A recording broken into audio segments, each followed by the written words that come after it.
Sébastien Rontaud, bonjour. Bonjour. Vous êtes directeur de l'incubateur central Audencia ENSA Exactement. à Nantes. Tout à Est-ce que fait. vous pouvez nous présenter cette structure? Oui, bien sûr. L'incubateur central Audencia ENSA est une émanation et un dispositif commun aux trois écoles qui constituent l'Alliance.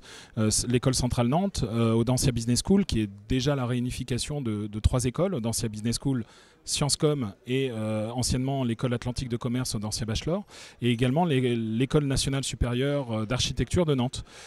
C'est un dispositif qui accompagne, donc on a un programme d'accompagnement qui est destiné aux étudiants, diplômés et personnels des établissements de ces écoles qui ont la volonté de se lancer ou de porter un projet de création d'entreprises innovantes et qui a la volonté de s'établir dans le territoire des Pays de Loire et plus précisément de Nantes Métropole. On accompagne aujourd'hui 22 startups. On a accompagné depuis 2003 les débuts à Audencia, de l'incubateur Audencia à l'époque, et puis en 2013 l'incubateur central Audencia, et puis 2015 de l'Alliance. On a accompagné plus d'une centaine de projets, plus de 70 créations. On a plus de 60 sociétés qui existent encore.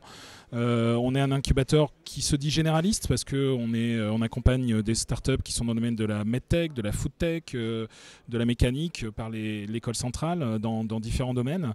Et on propose de l'hébergement, on propose du coaching et également des workshops, du networking avec la force du réseau alumni et des programmes. Un service complet. Un service complet, en tout cas on y veille.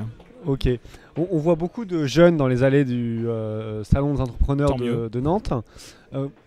Un mot sur tous les dispositifs publics ou autres pour aider les jeunes à entreprendre. Est-ce qu'ils sont suffisants? Est-ce qu'ils sont efficaces? Les deux.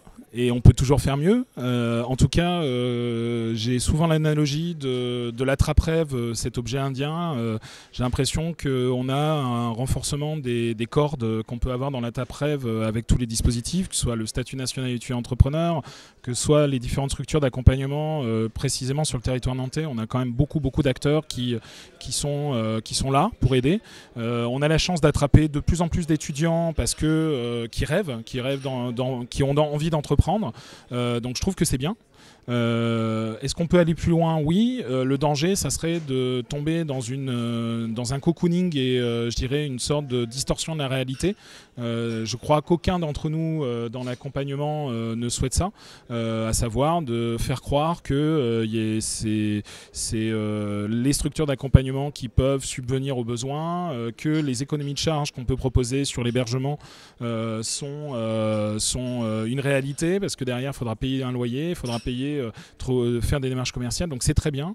Ça met le pied à l'étrier et il y a déjà beaucoup de choses, et je pense que derrière, comme toute rattrape-rêve, c'est aux startups de continuer à rêver, mais un chemin, pas une photo. Alors justement, parlons de ceux qui ont commencé à rêver avec l'incubateur, qui ont rêvé tout seuls.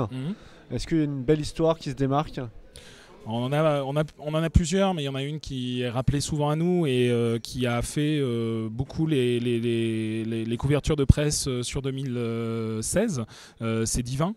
Divin est une start-up qu'on a accompagnée, portée par notamment des diplômés de, je crois, l'exec MBA d'Audencia. Alors, elle est symbolique à plusieurs égards. Alors, vous avez dit ah oui, parce qu'elle effectivement, elle a une trajectoire, une visibilité, une notoriété à l'international. En tout cas, Vegas l'a beaucoup aidé. Voilà, le prix de la start-up de l'année au CES Las Vegas.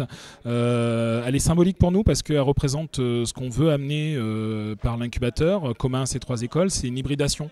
Donc autant on a contribué au développement des compétences à même de créer une entreprise, marketing, juridique, financier, par les compétences que pouvait amener Audencia. La Divine, la machine que développe et commercialise Divin, a été aussi co-conçue avec les laboratoires de Centrale Nantes.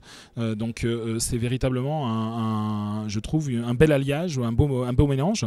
Et puis bon, je ne vais pas faire offense, mais je crois que la trajectoire et le devenir de Divin, qui est aujourd'hui un alumni de l'incubateur, parle d'elle-même. Et puis bien sûr on en a d'autres, Guest App, enfin maintenant Guest Suite ou Talent Rock ou BeHealthcare maintenant dans l'incubateur, ou Velco, qui sont des startups sur lesquelles on sait qu'il y a un potentiel, et il y a, elle remue pas mal déjà les concours entrepreneurs entrepreneuriaux et se dirige vers de belles trajectoires, qu'elles soient commerciales ou en termes de notoriété par les concours. Juste pour préciser sur Divin, pour nos internautes qui ne savent pas, savent peut-être pas, c'est donc une start-up qui fabrique une machine à servir le vin à température. Alors, on n'en parlait pas plus tard qu'hier avec certaines collègues. Divin, c'est le Nespresso du vin. Donc ils ont à cœur de ramener la consommation et je dirais la dégustation plus que la consommation, la dégustation du vin au verre avec un dispositif, une machine qui permet de mettre en température et d'oxygéner le vin de manière assez rapide comme on le ferait avec une capsule Nespresso. Merci beaucoup. Merci à vous. Au revoir.